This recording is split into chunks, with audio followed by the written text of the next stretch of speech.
कहवा में उपजे करैली हो करैली बड़ी हरिहर। कहवा में उपजे करैली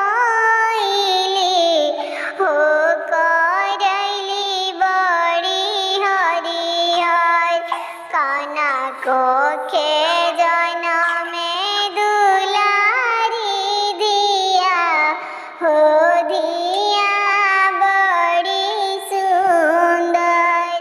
केकरा को खी जनमे दुलारी दिया हो दिया बड़ी सुंदर।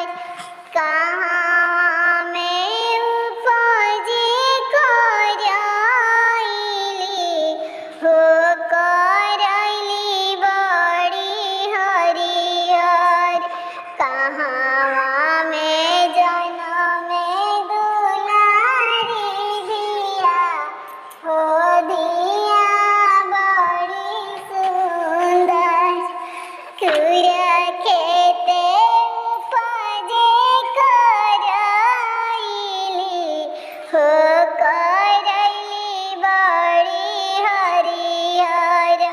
कुरा खेते उपजे करैली हो करैली बड़ी हरिहर।